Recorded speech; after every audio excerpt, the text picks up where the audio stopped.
Hello students, today we will start new chapter. Name of this chapter is gaseous state. Firstly हम introduction की बात करते हैं.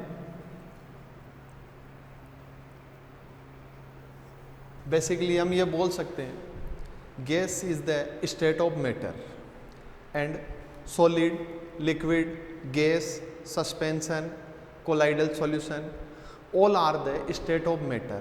But basically solid, liquid and gas is the main state of matter. Is the main state of matter. Solid, liquid and gas is the main state of matter. And in this chapter we discuss about the gas and gaseous state, gas law. After it, general introduction of liquid state and remaining part of state of matter, solid state we discuss in 12th class syllabus. Okay, ठीक है. देखिए हमने एक gaseous जो state है या हम basically बात करें गैसियस मॉलिक्यूल्स की, तो जितने भी गैसियस मॉलिक्यूल्स हैं they have large intramolecular space, या बोल सकते हैं volume of gaseous molecule is large comparatively solid and liquid phase. Basically ये जो तीन आपकी स्टेट है, इन तीन स्टेट में आपको डिफरेंस करना है, तो वो जो डिफरेंस है वो हम मेनली टू फैक्टर के बेस पे कर सकते हैं.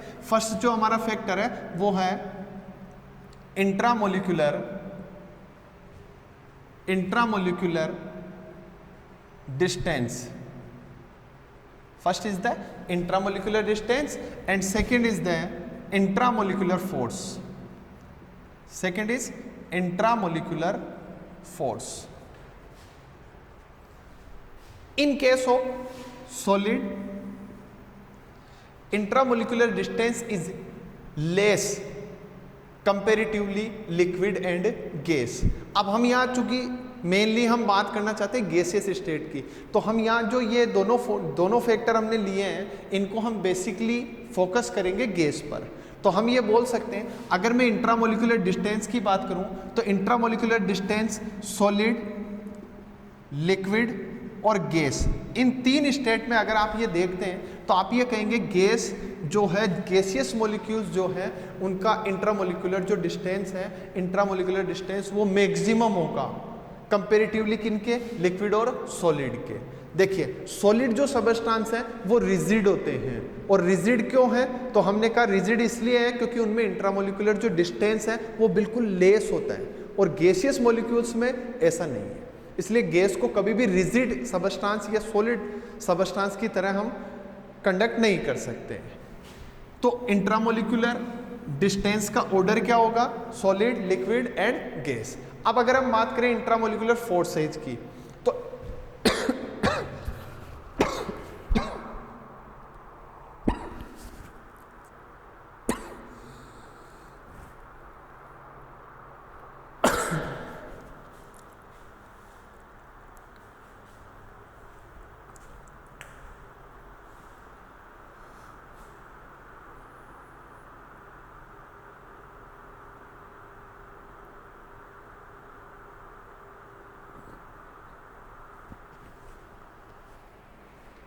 देखिए जो इंट्रामोलिकुलर फोर्स है, हमने कहा ये एक सॉलिड सबस्टांस है, तो सॉलिड सबस्टांस है तो इसके जो मॉलिक्यूल्स होंगे उनमें फोर्स ऑफ अट्रैक्शन बहुत ज़्यादा होगा कंपेरेटिवली गैसियस मॉलिक्यूल्स के. तो सॉलिड, लिक्विड एंड गैस अगर हम बात करें तो ऑर्डर क्या बनता है इंट्रामोलिकुलर फोर्सेस का, सॉलिड सबस्टांस पे फोर्स ज़्यादा होगा लिक्विड और गैस सबस्टांस के. ठीक बात है. तो we differ in between gas, liquid and solid substance according to intramolecular distance and intramolecular forces. Now in case of periodic table, total number of gaseous molecules, total number of gaseous molecules total number of gaseous molecule is 11. Hydrogen, helium, neon, argon, krypton, xenon, radon, nitrogen, oxygen, fluorine and chlorine. These all are the gaseous element in periodic table. All property of gaseous elements discuss according to their characteristics. और जितने भी gaseous molecules हैं उनके अगर हम characteristics की बात करें तो वो बेसिकली कुछ ऐसे कैरेक्टरिस्टिक्स उनमें हैं जो उनको किससे, सॉलिड और लिक्विड से क्या करते हैं, डिफरेंट करते हैं. और अगर मैं उन कैरेक्टरिस्टिक्स की बात करूं तो जो कैरेक्टरिस्टिक्स हैं उनको मैं बोल सकता हूं मेन. नेक्स्ट टॉपिक पे हम लिखते हैं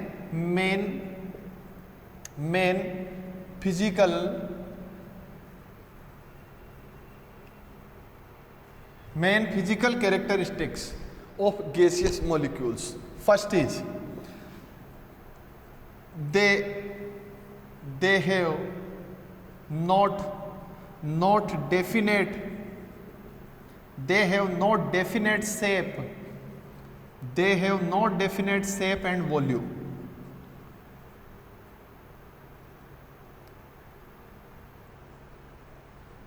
They have not definite shape and volume.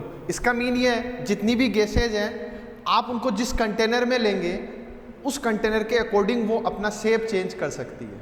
बाकी लेकिन अगर हम सॉलिड को इससे कंपेयर करें तो सॉलिड सबस्टांस जो होंगे वो रिजिड होते हैं, उनका डेफिनेट शेप होता है, डेफिनेट वॉल्यूम होता है. बट जो गैसियस मॉलिक्यूल्स हैं उन गैसियस मॉलिक्यूल्स में डेफिनेट शेप और डेफिनेट वॉल्यूम जो होते हैं वो एब्सेंट होते हैं.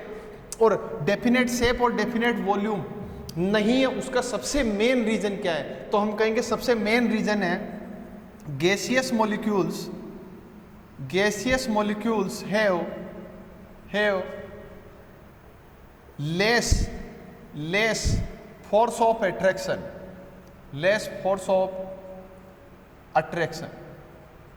गैसियस मॉलिक्यूल्स में फोर्स ऑफ अट्रैक्शन क्या होता है, नेग्लिजिबल होता है. और नेग्लिजिबल है इस वजह से वो कोई डेफिनेट शेप या डेफिनेट वॉल्यूम वो क्या करते हैं उसमें एग्जिस्ट नहीं कर सकते हैं. फिर हम बात करें डेंसिटी की. Density of gaseous molecule is less than solid and liquid substance. अच्छा, मैंने बोला डेंसिटी जो है वो बहुत लेस है, तो डेंसिटी लेस क्यों होगी, तो देखो हम ऐसे कहते हैं D = m/v. हमने कहा जिसमें वॉल्यूम ज़्यादा है जहां तो उसकी डेंसिटी क्या होगी, डिग्रीज होगी. हमने कहा गैसियस जो कंपोनेंट हैं उनके बीच इंट्रामोलिकुलर फोर्स नहीं है. इंट्रामोलिकुलर फोर्स नहीं है तो वो एक दूसरे से दूर मैक्सिमम डिस्टेंस पे एग्जिस्ट होंगे. और जब वो मैक्सिमम डिस्टेंस पे है तो वो ज़्यादा एरिया को ऑक्यूपाई करेंगे. और जब वो ज़्यादा एरिया को ऑक्यूपाई करेंगे तो हम क्या बोलेंगे, उनका वॉल्यूम क्या है, बहुत ज़्यादा है. और जिसका वॉल्यूम ज़्यादा होगा उसकी डेंसिटी क्या हो जाएगी, डिक्रीज हो जाएगी. तो हमने यहाँ एक प्रॉपर्टी और लिख दी गैस के लिए, वो क्या लिखी, density of gaseous molecules is less than solid and liquid. Fourth, all gases form homogeneous mixture. All gases form homogeneous mixture with each other. homogeneous mixture का मीन क्या है, हमने कहा ये कंटेनर लिया मैंने, इस कंटेनर में मैंने ऑक्सीजन, नाइट्रोजन, कार्बन डाइऑक्साइड इनका मिक्सर लिया, तीनों गैसों को मिक्स किया. अब इस मिक्सर में क्या आप ऑक्सीजन, नाइट्रोजन और CO2 को सेपरेटली देख सकते हैं क्या, नहीं. जब हम उनको सेपरेटली नहीं देख सकते इसका मीन इनका जो मिक्सर है ये मिक्सर होमोजेनस मिक्सर की कैटेगरी में आएगा. अगर आप सेपरेटली देख सकते तो आप इसको बोलते हैं हेट्रोजेनस मिक्सर, बट ये किसकी कैटेगरी में जाएगा, होमोजेनस मिक्सर में. तो हमने कहा all gases form homogeneous mixer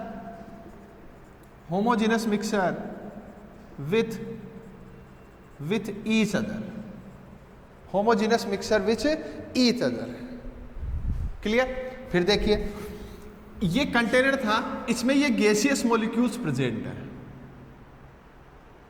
अब ये गैसियस मॉलिक्यूल्स क्या है, एक दूसरे पे डिपेंडेंट नहीं है, एक दूसरे के साथ फोर्स ऑफ अट्रैक्शन इनका नेग्लिजिबल है।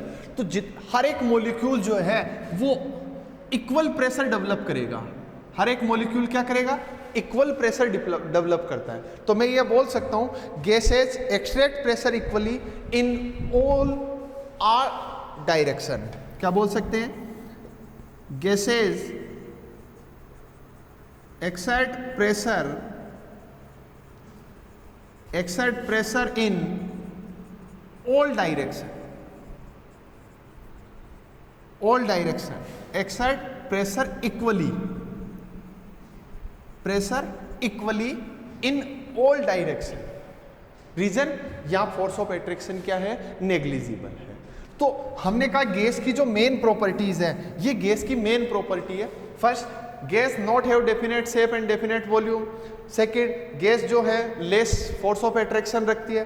थर्ड हमारा है कि जो गैसियस मॉलिक्यूल्स होते हैं उनकी डेंसिटी जो है सॉलिड और लिक्विड से क्या होगी, कम होगी।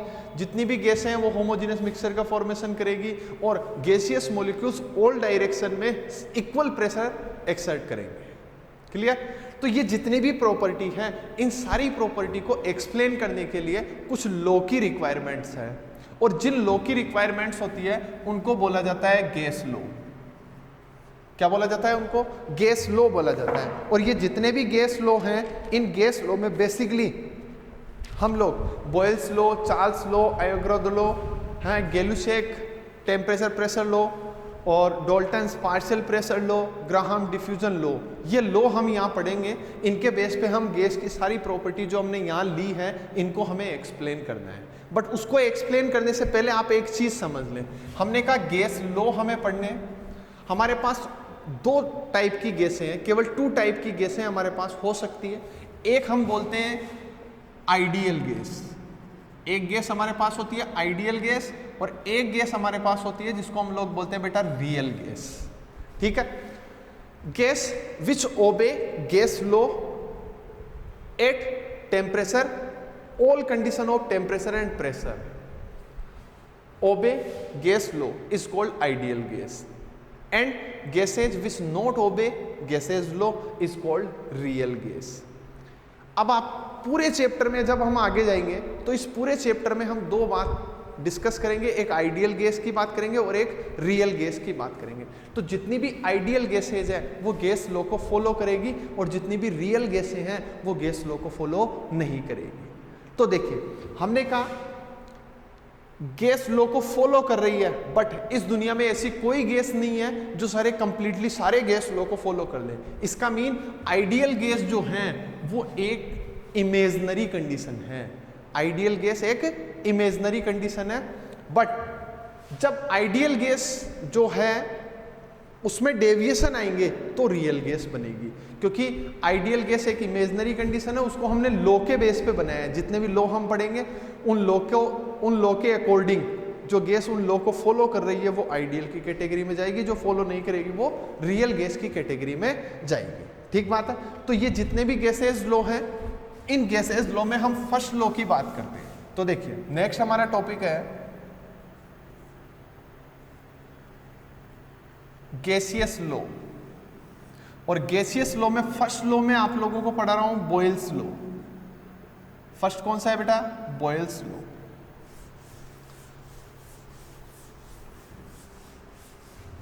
देखिए, according to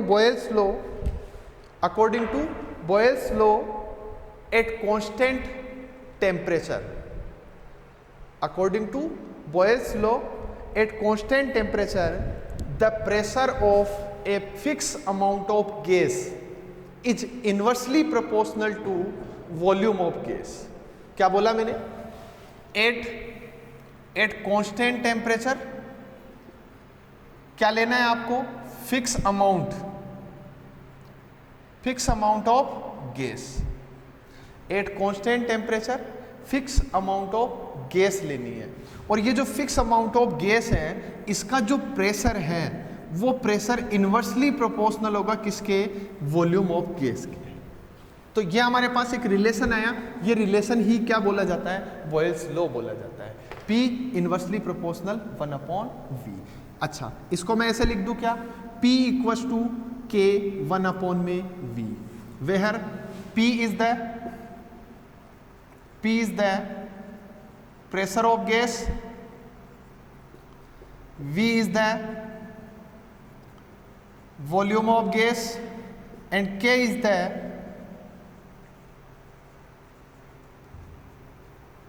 proportionality constant, and K is the proportionality constant which depends upon the nature of gas, second unit of pressure and volume, and third amount of gas and temperature of gaseous mixture या temperature of gas। ये constant है, ये किस पे depend कर रहा है, temperature पे डिपेंडेंट है, नेचर ऑफ गैस पे डिपेंडेंट है, और वो जितनी भी यूनिट्स, जिन यूनिट में आप प्रेशर और वॉल्यूम को रिप्रेजेंट कर रहे हैं उन यूनिट्स पे डिपेंड करेगा। अब ये जो कंडीशन आई, इस कंडीशन के बेस पे हम ये लिख सकते हैं क्या, देखो इस V को इधर ले लें तो क्या हो जाएगा, PV इक्वल्स टू K। इसका mean the multiplication of pressure and volume of gas at constant temperature is always constant. तो इसको इक्वेशन 1 बोल दूं। इस इक्वेशन 1 के बेस पे मान लो मैंने कहा ये जो हमारा कंटेनर है, इस कंटेनर में मैंने 2 टाइप की गैसें ली। तो जो फर्स्ट गैस है उसका प्रेशर है P1, सेकंड गैस का प्रेशर है वो वॉल्यूम है V1, और सेकंड गैस के लिए प्रेशर P2 और वॉल्यूम कितना है V2। अब ये मिक्सर है, बट ये मिक्सर तो होमोजेनियस मिक्सर होगा ना, और होमोजेनियस मिक्सर है अकॉर्डिंग टू बॉयल्स लॉ। अगर ऐसा कोई मिक्सर मुझे मिलता है तो अकॉर्डिंग टू बॉयल्स लॉ मैंने कहा मल्टीप्लीकेशन ऑफ PV हमेशा क्या है, कांस्टेंट। इसके बेस पे अगर ये कंडीशन मिलती है तो मैं इसको ऐसे लिख सकता हूँ क्या, P1 V1 equals to P2 V2, बोलो लिख सकते हैं, इसको इक्वेशन 2 बोल दें। और ये जो इक्वेशन 2 है ये हमेशा जब भी आपको मिक्सर से रिलेटेड क्वेश्चन मिलेंगे, गैसियस मिक्सर से रिलेटेड, तो आपको हमेशा P1 V1 equals to P2 V2 के बेस पे आपने न्यूमेरिकल सोल्व आउट करने हैं। ठीक बात है, सबको समझ में आया। तो हमने कहा बॉयल्स लॉ क्या है, बॉयल्स लॉ है eight constant temperature fix amount of A gas, जितना प्रेशर डेवलप करेगी वो प्रेशर किसके इन्वर्सली प्रोपोर्शनल होगा, वॉल्यूम के इन्वर्सली प्रोपोर्शनल होगा। क्लियर। अब देखिए यहां से जो सबसे इंपॉर्टेंट पार्ट है इस पूरे चैप्टर में वो है ग्राफिकल रिप्रेजेंटेशन। आप जितने भी लॉ पढ़ेंगे उन सारे लॉ से रिलेटेड ग्राफ आपको फ्लोट करने हैं, और ग्राफ ये जो कंडीशंस यहाँ आ रही है इन कंडीशन के बेस पे आएंगे अपने जितने भी ग्राफ हम फ्लोट करते हैं। ठीक है, तो देखिए यहां मैंने हेडिंग डाला ग्राफिकल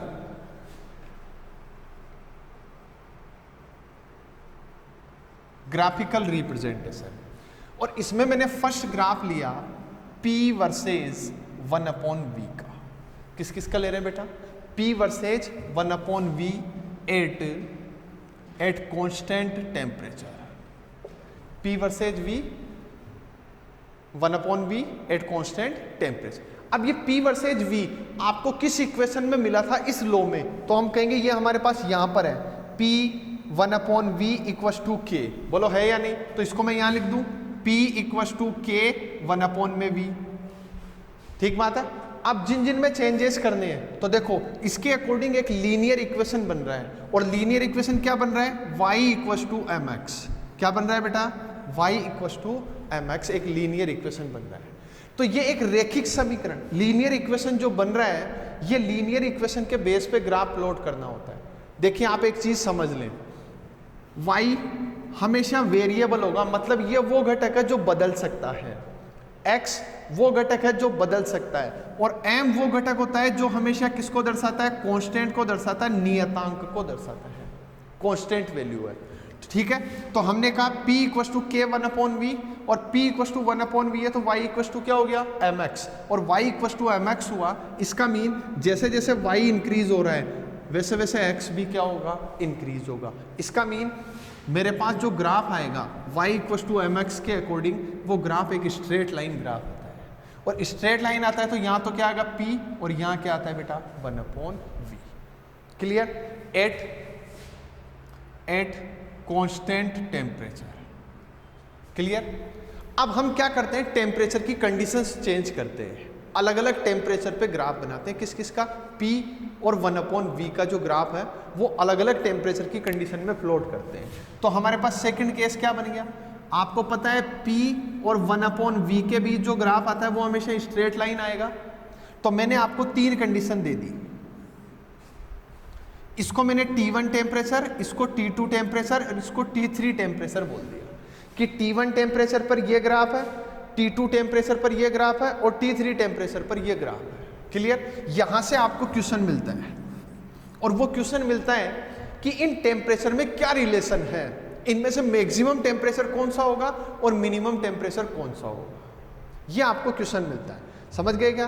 तो देखो, जब भी हम टेम्परेचर के लिए कहते हैं तो P जो होगा वो किसके प्रोपोर्शनल होता है, T के। आगे मैं एक लॉ पढ़ाऊंगा आपको गैलुशेक का, उसमें प्रेशर और टेम्परेचर रिलेशन आएगा, उसके according at constant volume P is directly proportional to T होता है। तो मतलब P T के प्रोपोर्शनल होगा, मतलब अगर आपने P इंक्रीज किया तो T भी क्या होगा, इंक्रीज होगा। तो अब यहां देखो, अगर मैं इस ग्राफ की बात करूं फर्स्ट वाले की, तो क्या इसमें प्रेशर इंक्रीज है, क्या सबसे ज्यादा प्रेशर है, और इधर वाले में प्रेशर कम है। मतलब इन तीनों का रिलेशन देखूंगा तो क्या हो जाएगा, T1 T2 and T3 maximum temperature कौन सा होगा, T1 मैक्सिमम टेम्परेचर होगा और T3 मिनिमम टेम्परेचर होगा। क्लियर, बोलो कर सकते हैं। चलिए, अब इसी के अकॉर्डिंग आपने ग्राफ लिया था P वर्सेज 1/V का, ये वाला। अब मैं इस ग्राफ को चेंज करके थर्ड जो ग्राफ लेता हूं वो लेता हूं P versus V eight constant temperature. ये 1/V था, अब मैंने क्या कर दिया, ओनली V लिया। तो देखो V लेंगे तो क्या मैं इसको ऊपर भेज दूंगा, तो जब ये ऊपर जाएगा तो ये नेगेटिव हो जाएगा, और नेगेटिव हो गया तो फिर यहाँ ये जो ग्राफ है ये कभी भी स्ट्रेट लाइन नहीं होगा। तो स्ट्रेट लाइन नहीं होगा तो फिर P और V के बीच जो ग्राफ आएगा वो किस तरह का आएगा। तो देखो, आप यहां लिया मैंने P और यहां लिया V, ये क्या जाएगा, एट कांस्टेंट टेम्परेचर पे। ऐसे ही अगर आप टेम्परेचर की अलग अलग कंडीशंस लोगे तो टेम्परेचर की अलग अलग कंडीशंस पे आपको इस तरह के कर्व मिलेंगे, और ये जो इस तरह के कर्व मिल रहे हैं इसको P1 बोल दें, इसको P2 बोल दें, ये 0, यहाँ V1, यहाँ V2। ठीक बात है। तो देखो, इसको इससे मैच करते हैं, हटाओ, इसको इधर लाओ,